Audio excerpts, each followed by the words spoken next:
थोड़ी ही आपकी ओर से भी हो गई है। राम जी बोले क्या कह रहे हो तुम? सुग्रीव ने कहा प्रभु आपकी माया अति दुस्तर है, आपकी माया से जीव बच नहीं सकता है। आप यदि चाहते तो अपनी माया को कह सकते थे कि देखो सुग्रीव को बहुत आवश्यक कार्य सौंपा हूं, सुग्रीव को न फंसाना। आपने अपनी माया को मना नहीं किया, आपकी माया ने मुझे फंसा लिया। अब कहिए सब कहे चलो कोई बात नहीं, अब वो यत्न करिए मित्र जिससे सीता जी का पता चले। सुग्रीव जी ने कपियों को बुलाया, सभी का बानर आए, कहा कि जाइए पूरब जाइए, पश्चिम जाइए, उत्तर जाइए, जा करके सीता जी का पता लगाइए। लेकिन याद रहे कई ऐसे ऐसे विभूति लोग होते हैं, उनको यदि कोई काम सौंप दीजिए ना तो उनको सौंपने के बाद उनके पीछे एक आदमी को लगाना पड़ता है, देखिए करत आगे लिखे करत। सुग्रीव जी ने कहा कि 1 महीने में वापस आना है, दूसरी बात खाली हाथ नहीं आना है, पता लगा कर ही आना है। जो भी खाली हाथ लौटेगा आने के साथ ही मेरे हाथ द्वारा मार दिया जाएगा। दंड कठोर किया। सारे कपि प्रणाम करके गए। इसके बाद जो मुख्य सेनापति थे, जामवंत जी, हनुमान जी, अंगद जी, नल नील, गव गवाक्ष, द्विविध मयंद, सठ निसठ, इन सबको बुलाया सुग्रीव जी ने और बुलाकर कहा आप सभी लोग मिलकर दक्षिण दिशा में जाइए, जाकर के सीता जी का पता लगाइए। शर्तें यहां भी लागू हैं, आप लोगों को भी 1 महीने में आना है और खाली हाथ नहीं आना है, पता लगा करके आना है, ठीक ना? राम जी बैठे हैं, सारे कपि दूर से प्रणाम कर करके जाने लगे और सबसे अंत में हनुमान जी ने प्रणाम किया। बाबा कहते हैं पाछे पवना तनय सिरुनावा, जानी काज प्रभु निकट बुलावा। पाछे पवन तनय सिरुनावा, जानी काज प्रभु निकट बुलावा। परसासे सरोरुह पानी, कर मुद्रिका दीन जन जानी। परसासे सरोरुह पानी, कर मुद्रिका दीन जन जानी। बहु प्रकार सीतहि समुझाए हो, बहु प्रकार सीतहि समुझाए हो। कही बल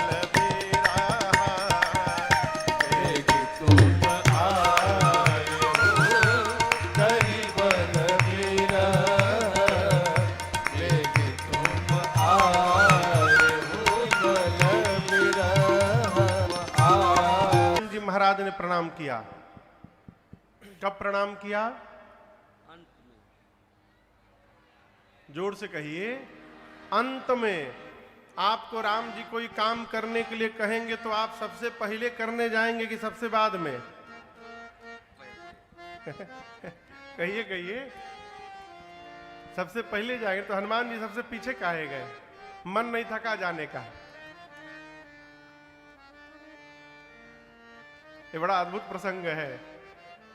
यहां गोस्वामी जी ये नहीं कहते कि सबसे पीछे हनुमान जी ने प्रणाम किया। किसने प्रणाम किया? सबसे पीछे पवन पुत्र ने। इसका क्या कारण है? गांव के नहरी पर कौन कौन साइकिल चलाया है?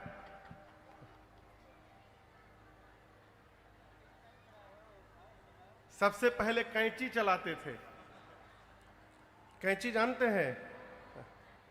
उसके ट्रायंगल वाले शेप में से एक ठे पांव घुमा के और सीट दबा के इधर से एक हैंडल पकड़ के चलाते थे साइकिल, नए नए में सरकार कैंची। उसके बाद जब थोड़ा पांव पहुंचने लगा तो पूरा बैठ के चलाते थे। गांव में जाते थे तो हम लोग गर्मी की छुट्टी में तो ढूंढते रहते थे केहू रिश्तेदार आ जाओ साइकिल लेके। पहले भैया एक राजदूत चलता था, वो जिसके हेडलाइट में कील लगने से स्टार्ट होता था, पुराना राजदूत आप लोग देखे होंगे। उसके हेडलाइट में ऊपर सरकार एक उसका चाबी कील जैसा होता था, उसको लगाइए, स्टार्ट करिए, चल दीजिए।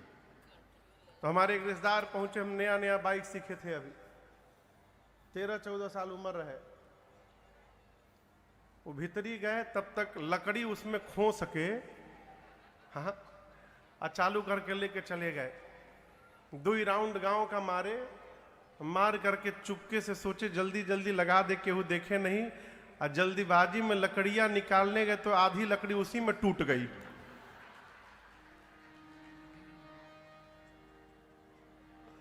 और उसके बाद बाबू जो धोबिया पिटाई पीटे।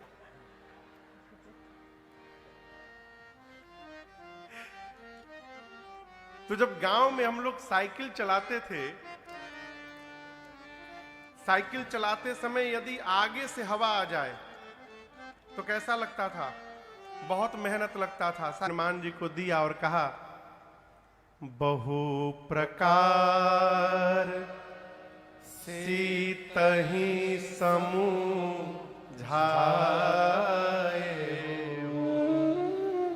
कहि बल बिरह बेगी तुम। अनेक प्रकार से सीता जी को समझाइएगा हनुमान जी, मेरे विरह बल को बताइएगा और बताकर शीघ्र वापस आइए। सरकार समुद्र किनारे जाते अंगद रोने लगे। क्यों रोने लगे?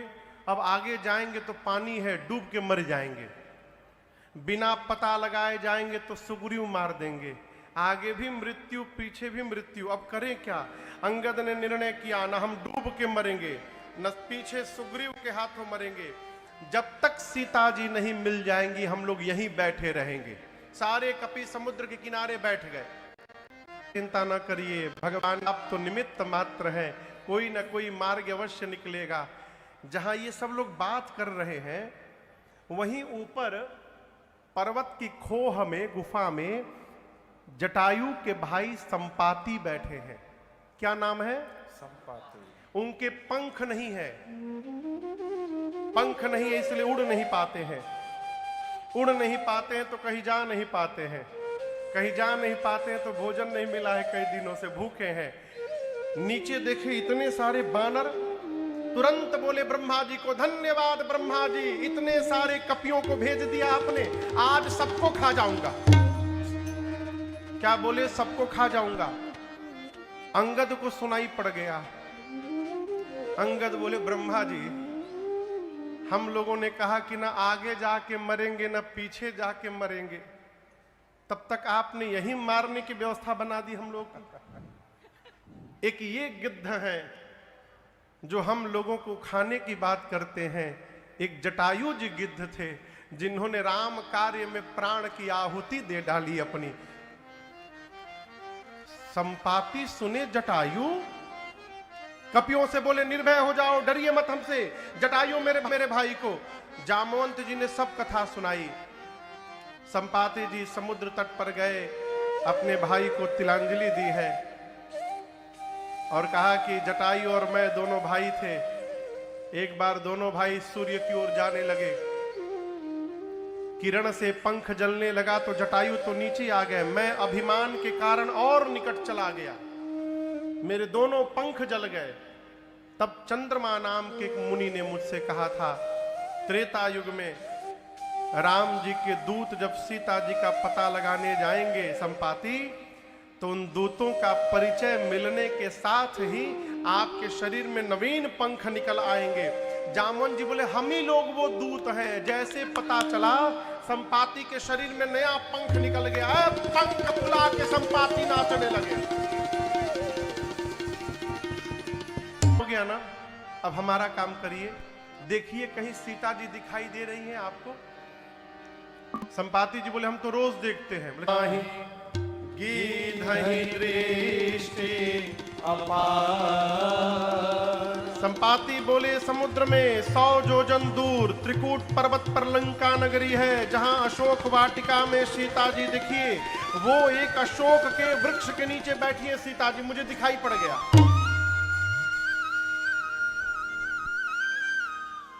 जैसे संपाति जी ने बताया, जामवंत जी सारे कपि नाचने लगे। पता मिल गया, पता मिल गया। जामवंत जी बोले और सहायता करिए। बोले और नहीं कर सकता। बोले क्यों? बूढ़ भयं नत करत्यूं कछुक सहाय तू। बोले बूढ़ा हो गया हूं, शरीर में बल नहीं है, नहीं तो और हेल्प अवश्य करता आप लोगों की। एक काम कर सकता हूं, आप में से कौन वहां जाएगा बता सकता हूं। कौन जाएगा? संपाति जी बोले जो 100 योजन की छलांग लगा सकता है। 100 योजन समझते हैं? एक योजन में 12 किलोमीटर, तो 100 योजन में कितना हो गया? 1200 किलोमीटर। सूरत से 1200 किलोमीटर दूर कौन सा शहर है?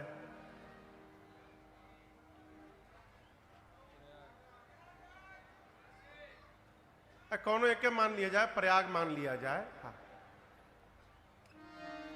संपाति बोले सूरत में जंप करे तो जाकर प्रयाग त्रिवेणी में डुबकी लगावे, संगम नोज पर। इतनी लंबी जो छलांग लगा सकता है वही राम जी का काम पूरा करेगा। संपाति जी बोल के चले गए।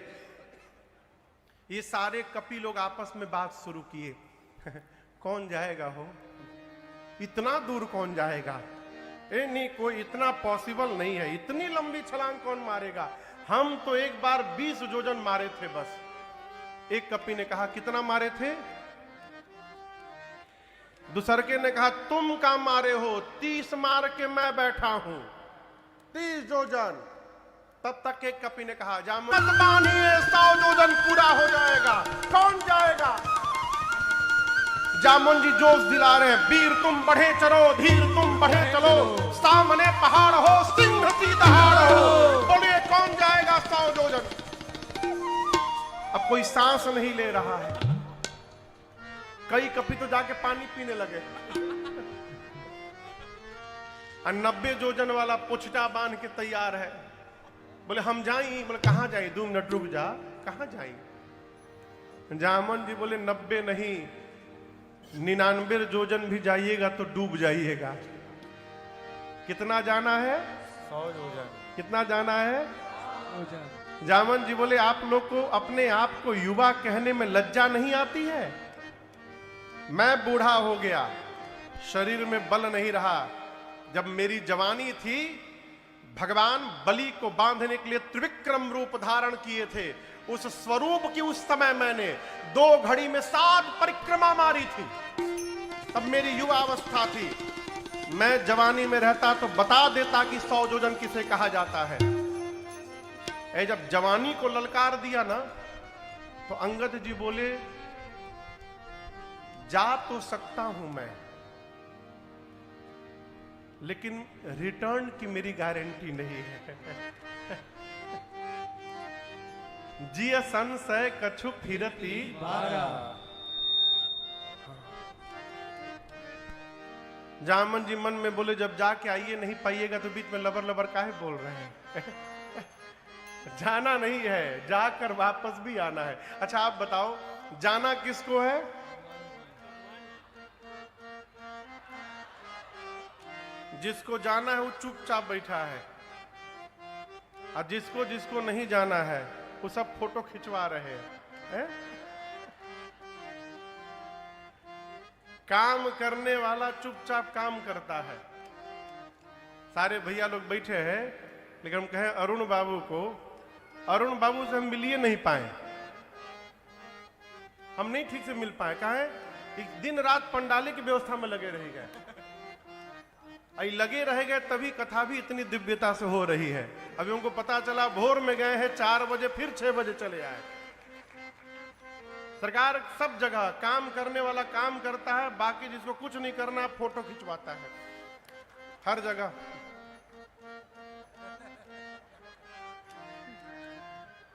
4 आदमी खड़ा होकर फोटो खिंचवा रहे, यदि उसको नहीं बुलाया गया तो 2 आदमी के बीच में से खाली गर्दनियां निकाल देता, खाली मुंह गर्दन आ जाए, और उसके बाद उस फोटो में अपन गर्दन में लाल रंग से घेरा घेर के और फिर पोस्ट करता है कि लोग देखे कि हमारी गर्दनियां कहां बाएं में। हम एक जगह भंडारे में गए, एक विवाह में, तो नीचे बैठा कर लोग भोजन करा रहे थे, हम तो चुपचाप बैठे थे। वहां एक फूफा थे, भाई के फूफा हुई तो खिसियाई ना। वहां एक फूफा थे, वो कुछ करे नहीं, खाली हाथ पीछे लगा के सब्जी चलाओ, दाल चलाओ, पनीर चलाओ, चावल चलाओ, पूरी चलाओ, सबको आदेश दे, मिश्रा जी अपने कुछ ना करे। हम बैठ के देख रहे, सारे लोग भोजन कर लिए थे, पानी पी रहे थे, अब पानी भी किसी को नहीं चाहिए था। तब तक जो घर का मालिक था वो चला आया, ये जैसे देखा कि मालिक आ गए, तुरंत दौड़ कर गया, चटनी का बाल्टी उठा के लगा चटनी चलाने, चटनी चटनी चटनी चटनी। मालिक आके बोले बड़ा मेहनत कर, अरे दम निकल गई बात चटनी चलावत। झूठ है, काम करने वाला मौन रहता है, जिसको कुछ नहीं करना वो हल्ला बहुत बढ़िया करत है। जामन जी पूछे कपियों से बजरंग बली कहाँ है? बोले क्या मालूम, हनुमानगढ़ी में जाके बैठे हैं। जामन जी जाकर देखे, हनुमान जी आंख बंद करके बड़े प्रेम से राम सिया राम जय जय राम, राम सिया राम जय जय राम, राम सिया राम जय जय राम, राम सिया राम जय जय राम। कहे रीछ पति सुनु हनुमाना, कहे रीछ पति सुनु हनुमाना, का चुप साधि रहे बलवाना, का चुप साधि रहे बलवाना। पवन तनय बल पवन समाना, पवन तनय बल पवन समाना। बुद्धि विवेक विज्ञान निधाना। बुद्धि विवेक विज्ञान निधाना। जामन जी बोले, हे पवन पुत्र, आप क्यों मौन है? पवन के समान आपका बल है, पवन के समान आपका वेग है, आप जाएंगे ना उस पार। हनुमान जी महाराज राम सिया राम जय जय राम, राम सिया राम जय जय राम, राम सिया राम जय जय राम, राम सिया राम जय जय राम। कवन सुकाज कठिन जग माही, कवन सुकाज कठिन जग माही। जो नहीं होई तात तुम पाही, जो नहीं होई तात तुम पाही। जामन जी बोले, हे हनुमान जी, संसार का कौन सा कार्य आपके लिए असंभव है? इम्पॉसिबल बिकम पॉसिबल, आप कुछ भी कर सकते हैं, कहिए जाएंगे ना आप। राम सिया राम जय जय राम, राम सिया राम जय जय राम, राम सिया राम जय जय राम, राम सिया राम जय जय राम। जामन जी बोले, यहाँ कीर्तन करने के लिए आप आए हैं, ये कीर्तन करने का टाइम है। आपका अवतार क्यों हुआ है, कुछ याद है आपको? हनुमान जी बोले, मुझे कुछ याद नहीं है। जामवंत जी स्मरण दिलाते हैं हनुमान जी को, राम काज लगी तव अवतारा, सुनतहि भयं पर्वताकारा। राम काज लगी तव अवतारा, सुनतहि भयं पर्वताकारा। जामन जी ने कहा, आपका अवतार ही राम कार्य के लिए हुआ है। हनुमान जी सुने, राम काज लगी मम अवतारा, सुनतहि भयउ पर्वताकारा। हनुमान जी महाराज बोलिए बजरंग बली की जय। हनुमान पर्वत का आकार धारण कर लिए, सिंह के बाद में धारने लगे। बोले, जामवंत जी आपने कहा कोई पार नहीं कर पाया, खेल खेल में लांघ जाऊंगा। सिंहनाद करी बारहि बारा, सिंहनाद करी बारहि बारा। लीला लही नागौ जल निज खारा, खेलहि नागौ जल जाकर निखारा। सहित सहाय रावण ही मारे, सहित सहाय रावण ही मारे। आनौ इहाँ त्रिकूटौ पारे, आनौ इहाँ त्रिकूटौ पारी। जामवंत मैं पूछौ तो ही, जामवंत मैं पूछौ तोहि। उचित सिखावन दीजहु मोहि, उचित सिखावन दीनौ मोहि। हनुमान जी पर्वत का आकार धारण कर लिए, गर्जना करने लगे, बोले जामवंत जी जाऊंगा नहीं, लांघ जाऊंगा, जा करके आज ही रावण को पकड़ के मसल के मार दूंगा, नहीं तो रावण को सेना के साथ समाप्त कर दूंगा, नहीं तो कहिए त्रिकूट पर्वत के साथ पूरी लंका नगरी को हाथ में उठा करके आपके सामने लाके रख दूंगा। क्या करूं, क्या करूं, रावण को मारूं, रावण सेना दोनों को मार दूं कि लंका ही उठा कर ले आऊं, क्या करूं, पहले जल्दी बताइए मुझे। जामवंत जी बोले पहले नीचे आइए, आप नी डाउन नीचे आइए। आपको न रावण को मारना है, न सेना को मारना है, न लंका यहां उठा के लाना है।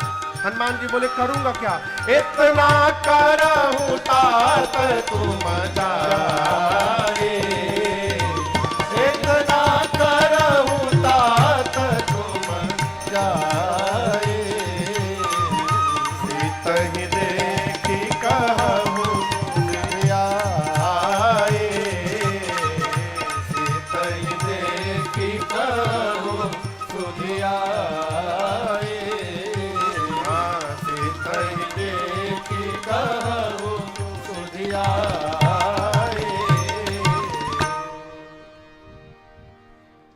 जामवंत जी ने कहा चुपचाप जाइएगा, सीता जी को देखिएगा और आ करके राम जी को बताइएगा। बस देखिए फटा अभी पीछे।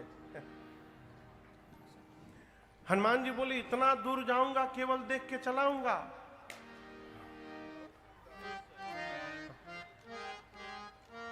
रावणों को पकड़ के फोड़ नहीं दूंगा। जामवंत जी बोले नहीं नहीं नहीं नहीं, डोंट टच हिम, रावण को छूइएगा भी न, उसके लिए राम जी पर्याप्त है। हम कपियों की सेना साथ में रहेगी और जो कुछ भी करना होगा राम जी करेंगे। कपि सेना संग संहारी निशिचर राम सीतहियारी। त्रैलोक पावन सुजस सुर मुनि नारदादि पठारी।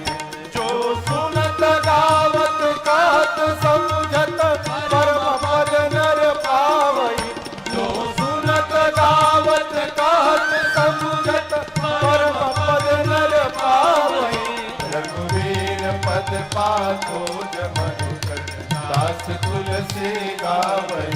रघुवीर पद पाखो मधुकर दास तुलसी गावई। दास तुलसी गावई। दास तुलसी गावई। जी ने कहा कपियों की सेना साथ में रहेगी, राम जी जाएंगे, निशाचरों का अंत करेंगे और राम जी ही सीता जी को लेकर आएंगे। भगवान के विमल यश का नारद आदि मुनि गुणगान करेंगे। इस कथा को जो सुनेगा, गाएगा, कहेगा और समझेगा, वो अंत में भगवान के परम पद को प्राप्त कर लेगा, इसमें कोई संशय नहीं है। अब आगे की कथा सुंदर कांड में प्रवेश करती है। किस कांड में? जामवंत जी की बात हनुमान जी को बड़ी अच्छी लगी और सरकार यहीं से कथा प्रारंभ होती है। बाबा कहते हैं जामवंत के बचन सुहाए, सुनि हनुमंत हृदय अति भाए। तब लगी मोहि परखे हो तुम भाए। सही दुख नंद मूल फल खाए। जब लगिया सीतहि देखे, होई कार मोहि हरस बिसेके। जब लगिया सीतहि देखे, होई कार मोहि हरस बिसेके। जामवंत जी की बात हनुमान जी को बहुत अच्छी लगी। कौन सी बात? चुपचाप जाइए, सीता जी को देख करके आइए और राम जी को बताइए। हनुमान जी कपियों से कहते हैं